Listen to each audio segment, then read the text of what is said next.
ताज़ा खबर।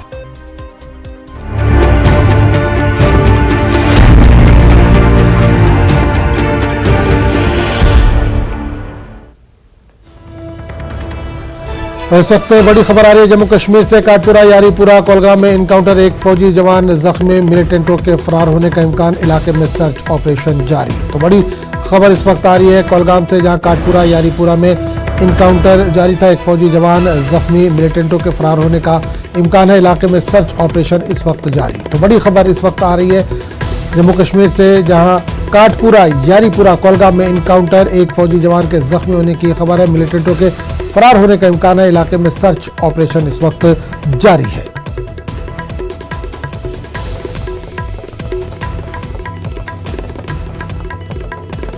तस्वीरों के जरिए भी देख सकते हैं, रिहायशी इलाका है काटपुरा यारीपुरा, जहां इनकाउंटर की खबर है। कोलगाम में ये इलाका आता है, एक फौजी जवान इसमें जख्मी हुआ है, मिलिटेंटों के फरार होने का फिलहाल इम्कान बताया जा रहा है, इलाके में सर्च ऑपरेशन जारी है। जोहर हमारे साथ इस वक्त जुड़ चुके हैं। जोहर, बड़ी खबर सुबह से आ रही थी काटपुरा यारीपुरा में इनकाउंटर की, इस वक्त ताजा अपडेट क्या है आपके पास? बिल्कुल आजम, मैं आपको बताऊं कि जैसे कि इनकाउंटर की खबर थी और इसमें अभी तक जो हमें इतला मौसूल हुई उसके मुताबिक 34 RR से वाबस्ता एक सोल्जर जो है वो जख्मी हो गया है। और चूंकि ये दौरान शब एनकाउंटर हुआ था यहाँ काटपुरा यारीपुरा कुलगाम इलाके में, यहाँ 34 RR कुलगाम पुलिस और CRPF ने कॉर्डन किया था पूरे इलाके को, उन्हें मिलिटेंटों के छुपे होने की इतला मौसूल हुई थी। और चूंकि अभी तक वहां पे मुहासरा जारी है, सर्च ऑपरेशन जारी है, लेकिन जो ज़राए से मालूम हुआ हमें उसके मुताबिक जो है शायद मिलिटेंट फरार होने में कामयाब हो सकते हैं। लेकिन कुल मिलाकर अभी जो है मुहासरा जारी है और मिलिटेंटों को तलाश किया जा रहा है। सिक्योरिटी फोर्सेस ने पूरे इलाके का जो कॉर्डन है उसको वसी किया है, दायरा वसी किया है और जगह जगह जो है सर्च ऑपरेशन जारी है आजम। और ये और दूसरी मर्तबा है जब रामपुरा कुलगाम के बाद जो है ये दूसरा एनकाउंटर था इस हफ्ते में इस इलाके में, और जहां पे हो सकता है कि मिलिटेंट फरार होने में कामयाब हो सकते हैं। बिल्कुल जोर ये कहा जा रहा है कि मिलिटेंट फरार होने में कामयाब हो सकते हैं, तो कितनी तादाद रही होगी मिलिटेंटों की, इस ताल्लुक से कुछ जानकारी दी जा रही है? बिल्कुल आजम, मैं यूजुअली आपको बताऊं कि आजकल जहां पे भी एनकाउंटर्स होते हैं 2 या 3 से ज्यादा मिलिटेंट छुपे नहीं हो सकते हैं। और यही वजह है कि यहाँ पे भी इन्हें यहाँ पे यही इतला मौसूल हुई थी कि 2 से 3 मिलिटेंट छुपे हुए हैं और उसके बिना पे ही यहाँ पे कॉर्डन किया गया था। और बिल्कुल जैसा कि लास्ट टाइम भी हुआ था रामपुरा इलाके में, वहां पे भी मिलिटेंट फरार होने में कामयाब हो गए हैं और तब से अभी तक कोई कांटेक्ट नहीं हुआ है, ना ही फायरिंग का तबादला है, फायरिंग रुक गई है। और इब्तदाई मरहले में ही फायरिंग जो हुई थी उसमें ही ये सोल्जर जो है वो जख्मी हो गया था। फिलहाल अभी इन्होंने दायरा वसी कर दिया है, जगह जगह तलाशी कार्रवाई जारी है और इनको ढूंढ निकालने की कोशिश की जा रही है, न्यूट्रलाइज करने की। बिल्कुल जोर, एक चीज और, एक फौजी जवान जो है वो जख्मी हुआ, क्या किसी सिविलियन को भी किसी तरह का कोई नुकसान हुआ, इस तरह की कोई इत्तला मिल पा रही है? बिल्कुल नहीं, ऐसा कुछ नहीं है, कोई सिविलियन जख्मी नहीं है। मैंने इससे पहले भी आपको बताया कि आजकल जो भी ऑपरेशंस होते हैं वो बड़े हसास तरीके से होते हैं और उसमें सिविलियन कैजुअलिटी, सिविलियन डैमेज या इंजरीज उसको मिनिमाइज करने की कोशिश की जा रही है और जो प्रॉपर्टी डैमेज है उसको मिनिमाइज करने की कोशिश की जाती है। यूजुअली सिक्योरिटी फोर्सेस ये देखती है कि किसी तरह का जो है सिविल एरिया में जानी नुकसान ना हो, तो उससे पहले ही इनको वहां पे इवैक्यूएट किया गया था जब एनकाउंटर शुरू हुआ। जी चलिए जोहर, बहुत बहुत शुक्रिया इस तमाम जानकारी के लिए। आगे बढ़ेंगे दूसरी खबर की तरफ। नेशनल हेराल्ड केस में ईडी आज फिर सोनिया गांधी से पूछताछ करेगी। एजेंसी ने मंगल के रोज सोनिया गांधी से तकरीबन 6 घंटों तक पूछताछ की थी। इस दौरान इनसे मुख्तलिफ नौइयत के तकरीबन 30 सवाल किए गए। सोनिया गांधी से पूछताछ के दौरान कांग्रेस ने मरकजी एजेंसियों के गलत इस्तेमाल के खिलाफ मुल्क भर में एहतजाज किया। दिल्ली में मार्च के दौरान कांग्रेस के कई लीडरों को हिरासत में भी लिया गया, फिर बाद में इन्हें छोड़ दिया गया। आज भी कांग्रेस का सत्याग्रह जारी रहेगा। सोनिया गांधी के ईडी दफ्तर से वापस आने तक ये एहतजाज जारी रहेगा।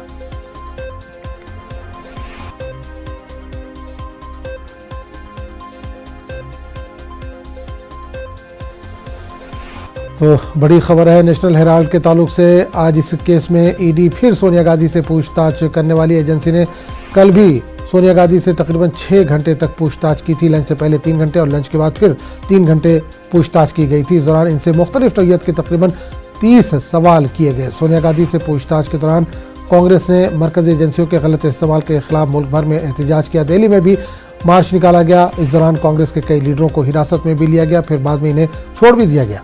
आज भी कांग्रेस की तरफ से एहतजाज का सिलसिला जारी रहेगा। सत्याग्रह करेगी कांग्रेस। सोनिया गांधी के ईडी दफ्तर से वापस आने तक ये एहतजाज जारी रहेगा।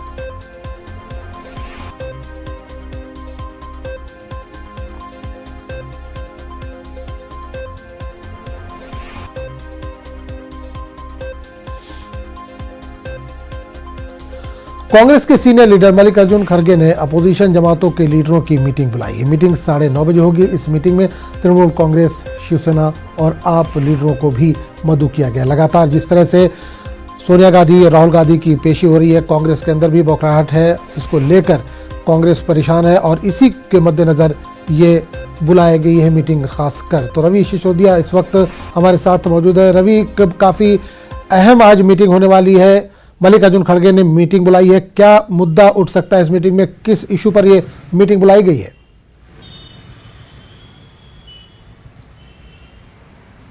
देखिए, करीब 9:30 बजे जो विपक्षी दल के राज्यसभा के जो तमाम विपक्षी दल के फ्लोर लीडर्स उन सबकी एक बैठक बुलाई गई है। और इस बैठक में कल जिस तरह से राज्यसभा के 19 सांसदों को निलंबित किया गया था, इस मसले पर भी चर्चा की जाएगी। इससे पहले आपको याद होगा कि लोकसभा में कांग्रेस के 4 सांसदों को निलंबित किया गया था पूरे सत्र के लिए, और कल 19 सांसदों को इस सप्ताह तक के लिए निलंबित किया गया। ये एक मसला होगी, इस पर चर्चा होगी। और जो सबसे अहम बात बताई जा रही है कि इस बैठक के लिए टीएमसी के साथ साथ शिवसेना को भी बुलाया गया है, आम आदमी पार्टी के नुमाइंदों को भी बुलाया गया। हालांकि देखना होगा कि कौन कौन से पार्टी के लीडर्स हैं उस बैठक में शामिल होंगे। लेकिन इनकी तरफ से जो लगातार मांग की जा रही थी कि महंगाई पे बातचीत करना चाहते हैं, महंगाई पे चर्चा के लिए चर्चा चाहते हैं, जीएसटी पे चर्चा करना चाहते हैं, और इन मसलों पे चर्चा नहीं हो पा रही। तो इस पूरे मसले को लेकर नेता विपक्ष मल्लिकार्जुन खड़गे हैं, उन्होंने एक बैठक बुलाई है। करीब 9:30 बजे उनके दफ्तर में, जो पार्लियामेंट के अंदर जो उनका दफ्तर है, वहां बैठक होगी और आगे की रणनीति पर चर्चा की जाएगी।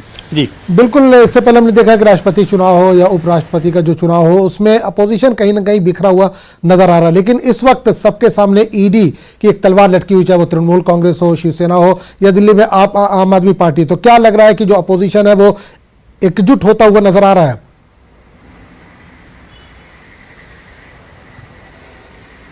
बिल्कुल, देखिए, सही फरमाया आपने। जिस तरह से राष्ट्रपति का चुनाव था उस दौरान शिवसेना इनके साथ नहीं दिख रही थी। उपराष्ट्रपति के चुनाव के शुरुआत में ही तृणमूल कांग्रेस ने कह दिया कि वो इस पूरे मसले चुनाव से एब्सटेन करेगी। तो कहीं ना कहीं बिखराव जरूर दिख रहा था, लेकिन कोशिश जरूर की जा रही है कि इस पूरे मसले पे तमाम जो विपक्षी दल उनको एक किया जाए। और इस कोशिश के लिए आज अहम बैठक बुलाई गई करीब 9:30 बजे, जिसमें तमाम जो दल हैं, चाहे वो शिवसेना हो, तृणमूल कांग्रेस हो, आम आदमी पार्टी हो, टीआरएस हो, क्षमा कीजिएगा, लेफ्ट वाली पार्टी हो, सभी पार्टीज को आज की बैठक के लिए बुलाया गया है। तो एक तरह कोशिश जरूर की जा रही है कि जो विपक्षी दल, जो विपक्षी एकता है, उनको एकजुट करके रखा जाए। क्योंकि दूसरी तरफ सोनिया गांधी से तीसरे दिन पूछताछ होने वाली है, और इस बाबत जिस तरह से ज्वाइंट ऑपोजिशन की तरफ से एक स्टेटमेंट जारी किया गया था और ये कहा जाता है कि सरकार की तरफ से मिसयूज किया जा रहा है ईडी का, तो उस मसले को लेकर भी चर्चा हो सकती है आज की बैठक में। जी चलिए रवि, बहुत बहुत शुक्रिया इस तमाम जानकारी के लिए। तो एक बार फिर आपको बता दें कि नेशनल हेराल्ड केस में ईडी आज फिर सोनिया गांधी से पूछताछ करने वाली है। इस तमाम मामले पर बात करने के लिए हमारे साथ दिल्ली से हमारे नुमाइंदे शंकर जुड़े। शंकर, बड़ी खबर है, कल भी सोनिया गांधी से पूछताछ हुई थी, 6 घंटों की पूछताछ हुई थी, 3 घंटे लंच से पहले और 3 घंटे लंच के बाद। आज फिर बुलाया गया है। आज क्या कुछ खास हो सकता है ईडी दफ्तर में? देखिए, आज सोनिया गांधी से आज फिर पूछताछ होगी। तकरीबन 11 बजे सोनिया गांधी को ईडी मुख्यालय में बुलाया गया है। और आज भी पूछताछ की प्रक्रिया में जब सोनिया गांधी से पूछताछ होगी तो साथ में एक सहयोगी के तौर पर प्रियंका गांधी भी आएंगी, और प्रियंका गांधी आज ईडी मुख्यालय में साथ में बैठेंगी। अगर इस पूरे मामले को देखा जाए, जिस तरह से नेशनल हेराल्ड और यंग इंडियन लिमिटेड जो कंपनी है, वो मसला जो है काफी महत्वपूर्ण हो गया है।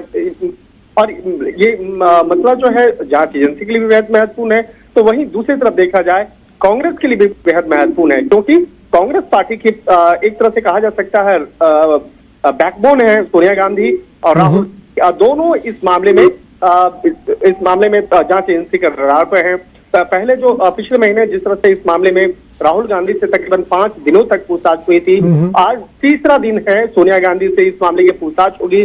और जैसे जैसे इस मामले की तफ्तीश की जा रही है, हालांकि अभी तक जांच एजेंसी के द्वारा औपचारिक तौर पर नहीं बताया जा रहा है कि किस तरह से बकायदा अभी तक इस मामले में इनपुट मिले हैं, लेकिन इतना तो स्पष्ट है कि बहुत ज्यादा जो जानकारियां हैं अभी पूछताछ के दौरान अभी खुलासा नहीं किया गया है। ना ही सोनिया गांधी या राहुल गांधी से पूछताछ के दौरान बहुत कुछ महत्वपूर्ण जानकारियां जांच एजेंसियों को मिली है, लेकिन इतना तो स्पष्ट है कि इस मामले की तफ्तीश से पहले कई महत्वपूर्ण दस्तावेजों को और कई अन्य जो दूसरे आरोपी हैं उसका जो बयान है वो मुश्किलें खड़ी कर सकती है राहुल गांधी और सोनिया गांधी की, क्योंकि इस मामले में मोतीलाल वोरा का तो इंतकाल हो चुका है, वो भी इस मामले में एक आरोपी के तौर पे थे, और ऑस्कर फर्नांडिस भी इस मामले में आरोपी के तौर पे थे, लेकिन दोनों का इंतकाल हो चुका है। लेकिन उनका जो दर्ज बयान है वो दर्ज बयान कई लोगों की मुश्किलें खड़ी कर सकती है। और इसके साथ साथ मोतीलाल वोरा की बात करें या मल्लिकार्जुन खड़गे से भी इस मामले में बातचीत हो चुकी है, पवन बंसल से इस मामले में बातचीत हो चुकी है। पवन बंसल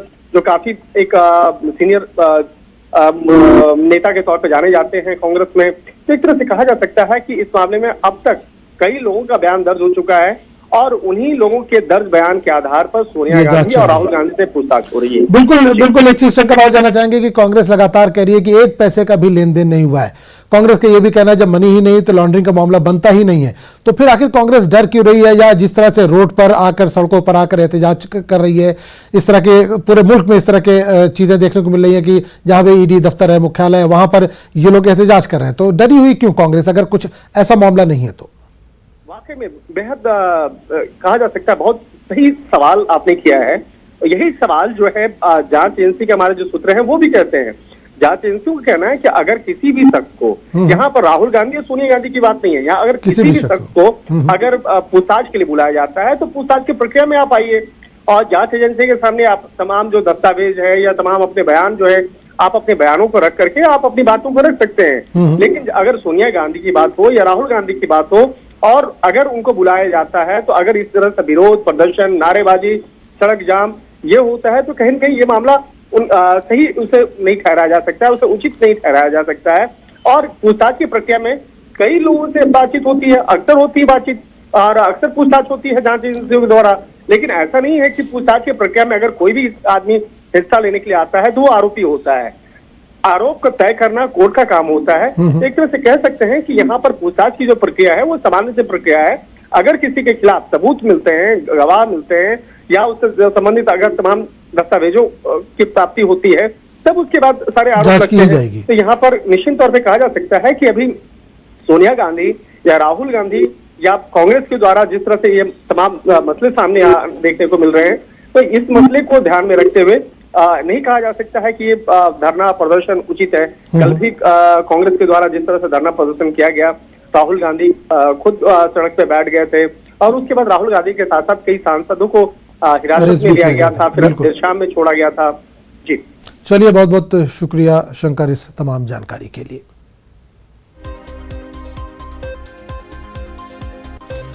सुप्रीम कोर्ट आज मनी लॉन्ड्रिंग एक्ट के बाद तजावीज को चैलेंज करने वाली अर्जियों पर अपना फैसला सुनाएगी। Justice A M Khanwilkar, justice Dinesh Maheshwari और जस्टिस सीटी रवि कुमार की बेंच ये फैसला सुनाएगी। इस फैसले के दूररस असरात मुरतब हो सकते हैं, जबकि मरकजी हुकूमत ने मनी लॉन्ड्रिंग एक्ट के आईनी हैसियत और उसमें की गई तरमीमात का दिफा किया है। मरकज के मुताबिक मनी लॉन्ड्रिंग न सिर्फ मुल्क के माली निज़ाम बल्कि इसके सालमियत के लिए भी खतरा है, इसलिए इसे सख्ती से निपटने की जरूरत है। और इस पूरे मामले पर बात करने के लिए हम सीधे रुख करेंगे दिल्ली का, जहां सामान्य नुमाइंदे सुशील पांडे इस वक्त जुड़ रहे हैं। सुशील, सुप्रीम कोर्ट में आज अहम फैसला आने वाला है मनी लॉन्ड्रिंग के ताल्लुक से, मनी लॉन्ड्रिंग एक्ट के ताल्लुक से क्या कुछ हो सकता है? जी देखिए, साफ तौर से मनी लॉन्ड्रिंग के एक्ट के वैधानिकता को चुनौती दी गई है। सबसे महत्वपूर्ण बात इस मामले में पी चिदम्बरम, अनिल देशमुख समेत कई ऐसे जो लोग गणमान्य लोग हैं जिन्होंने फिलहाल सुप्रीम कोर्ट में याचिका दाखिल की गई है। लगभग 242 याचिकाएं पीएमएलए एक्ट के संशोधन की वैधानिकता को चुनौती देते हुए उन्होंने सुप्रीम कोर्ट का दरवाजा खटखटाया था। इन तमाम याचिकाकर्ताओं के द्वारा ये कहा गया है कि जो फिलहाल ईडी के द्वारा मामला दर्ज किया जाता है, जिसमें गिरफ्तारी की प्रक्रिया बिना बताए ही लोगों को गिरफ्तार किया जाता है, उनकी संपत्ति को कुर्क किया जाता है और गिरफ्तारी के दौरान जो बयान दिया जाता है उसको ट्रायल के दौरान एज अ सबूत के तौर पर ईडी इस्तेमाल करती है। ये फिलहाल संविधान के मौलिक अधिकारों का हनन करती है।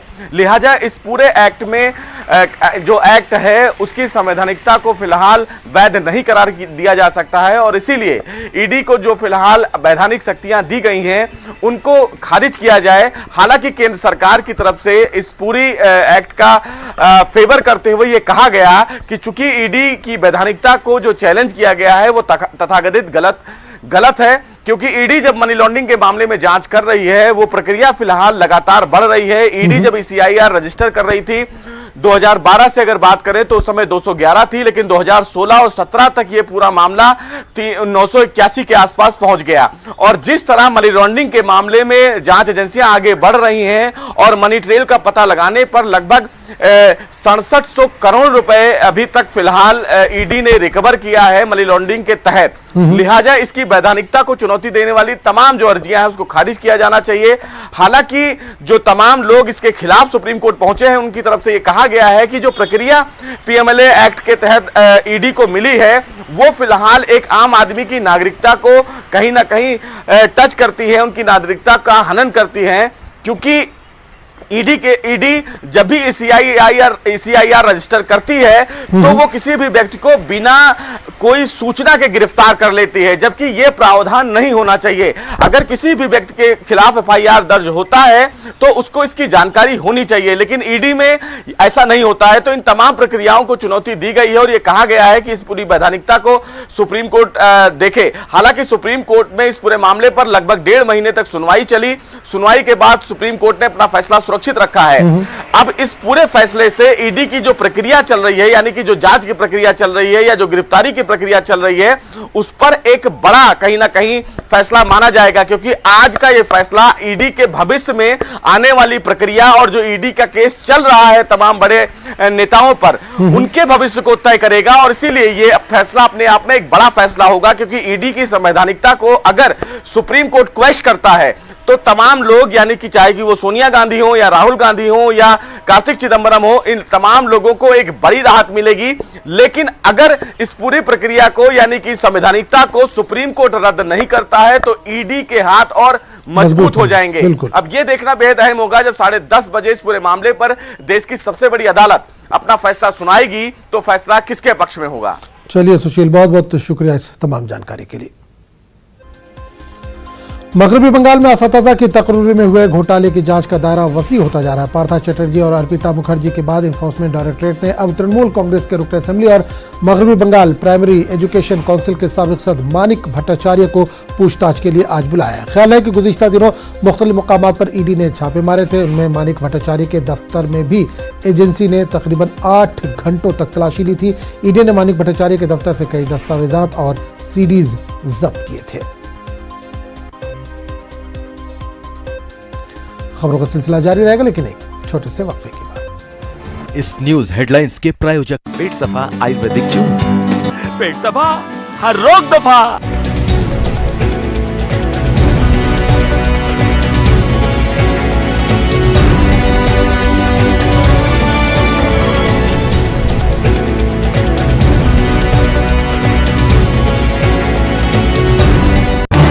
इस न्यूज हेडलाइंस के प्रायोजक पेट सफा आयुर्वेदिक जूस। पेट सफा हर रोग दफा।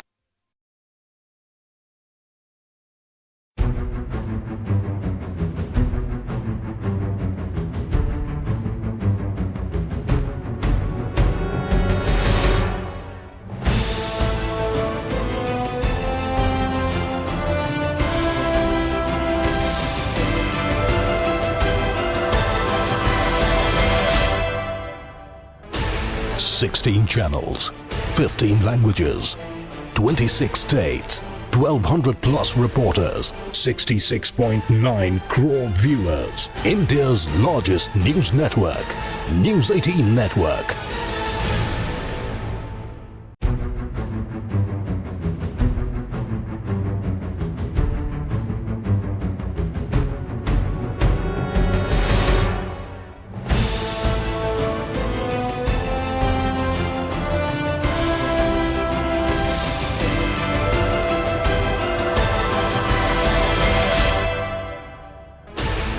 Sixteen channels, 15 languages, 26 states, 1,200 plus reporters, 66.9 crore viewers. India's largest news network, News 18 Network.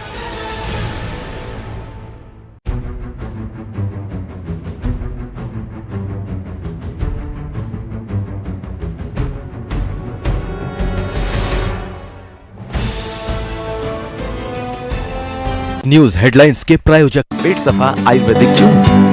पेट सफा हर रोग दफा।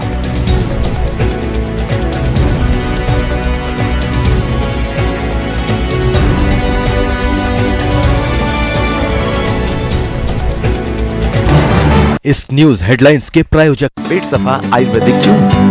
पेट सफा हर रोग दफा।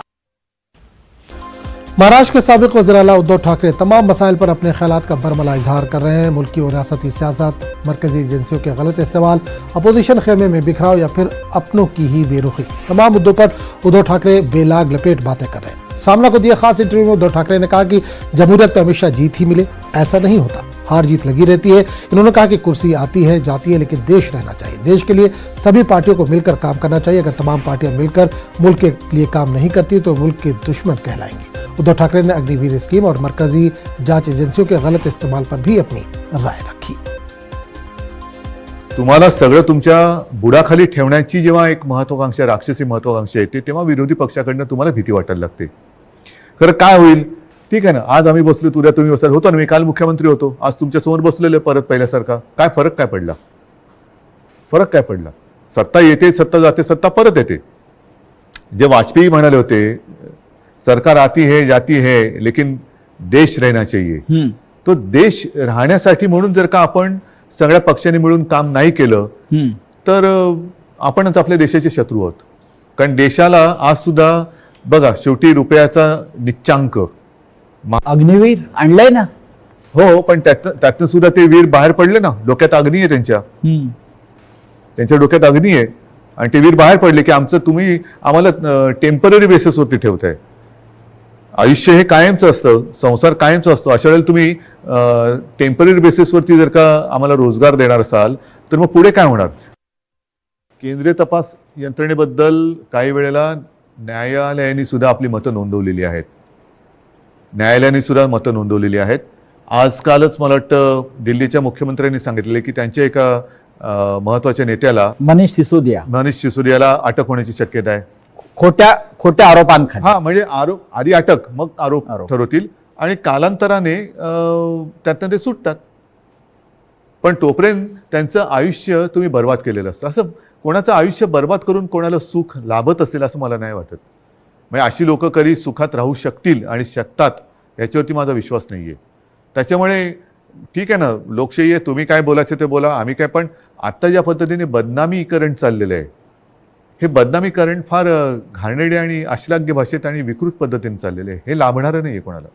असं दिसतंय की जे विरोधी पक्षात आहेत त्यांच्यावरती आधी आरोप करायचे आणि कुंभमेळ्याला न्यायचं, त्यांना नामोहरम करायचं, त्यांना अटकेची भीती दाखवायची, रोज त्यांच्यावरती हल्ले करायचे आणि हेच लोक बदनाम जेव्हा त्यांच्या पक्षात जातात तेव्हा यांची तोंड बंद होतात। असं का होतं? कारण एक तुमच्या लक्षात असेल, नितीन गडकरी मागे बोलले होते की आमच्याकडे वॉशिंग मशीन आहे, हो, लोकांना घेऊन आम्ही पुण्यवान करतो।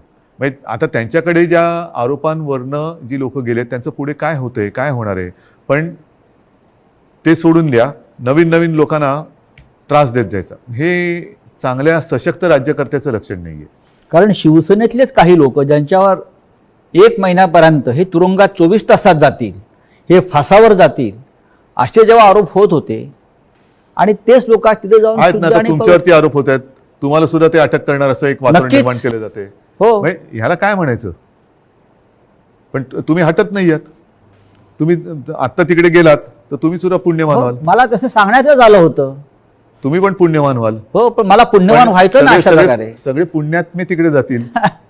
आपण धर्मात्मे आहोत नाही, आणि म्हणून जे बाळासाहेब म्हणायचे ना की जो आपल्या कर्माने मरणार आहे त्याला धर्माने मारू नका। ठीक आहे, शेवटी प्रत्येकाचा पापाचा घडा भरत असतो। ह्या दडपशाही विरुद्ध एकत्र येण्यासाठी विरोधी पक्षांनी काय केलं पाहिजे? पहिली म्हणजे इच्छा। जो एक अनुभव त्यावेळेला आपल्या देशाने घेतला होता, आणीबाणीच्या वेळेला जनता पक्ष स्थापन झाला होता आणि जनता पक्षाच्या वेळेला, जनता तुम्ही म्हणता ना काय करते, जनता पक्षाच्या वेळेला तेव्हा आपण लहान होतो, हो, एक 75 77 वगैरे त्या काळातलं होतं ते। जनता पक्षाकडे प्रत्येक मतदान केंद्रावरती पोलिंग एजंट सुद्धा नव्हते। हो, तरी सुद्धा लोकांनी भरभरून मतं दिली मतं होती. दिली. त्यावेळेला सर्व थरातील लोक, साहित्यिक असतील, सगळे असतील, हो. हे बाहेर पडून आवाज उठवला होता. जनता पक्ष सत्तेवर आला आणि आपापसात भांडून स्वतःचं सरकार स्वतः पाडून टाकलं. त्याच्यामुळे एक इच्छाशक्ती पाहिजे की समजा जर का एकत्र यायचं झालं तर कोणीही पदांवरनं भांडणार नाही, कोणी पदांवरून भांडायचं नाही. आणि आपल्या देशामध्ये लोकशाही, म्हणजे मी असं काय म्हणत नाही की आता यांनी काही हुकुमशाहीच आणलेली आहे, पण ज्या दिशेने पावलं पडतायत ती पावलं, ही लक्षणं, अनेक जणांचं मत आहे की ही काही. सब डिवीजन रामसू के हिंगनी शगन में पेश आए दिलदोज सड़क हादसे में मरने वालों की तादाद बढ़कर 6 हो गई. श्रीनगर अस्पताल में इलाज के दौरान 2 मजीद ख्वातीन जख्मों की ताब ना लाते हुए जाँ बहक हो गई, जिनकी पहचान नसीबा बेगम, जोजा मुजफ्फर अहमद और शहनाज बेगम वल्द मोहम्मद इकबाल के तौर पर हुई है. इस वक्त बड़ी खबर आ रही है जम्मू कश्मीर के कुपवाड़ा से हाईवे पर कार हादसे का शिकार 4 अफराद जख्मी हो गए. तो बड़ी खबर जम्मू कश्मीर से आ रही है जहां कुपवाड़ा हाईवे पर कार हादसे का शिकार हो गए, जिसमें 4 अफराद जख्मी हुए.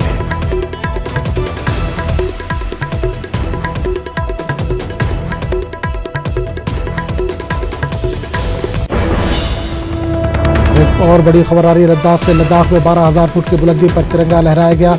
आईटीबीपी के जवानों ने लहराया तिरंगा. हर घर तिरंगा मुहिम के तहत लद्दाख में तिरंगा लहराया गया. तो बड़ी खबर इस वक्त आ रही है लद्दाख से, जहां 12,000 फीट की बुलंदी पर तिरंगा लहराया गया. आईटीबीपी के जवानों ने तिरंगा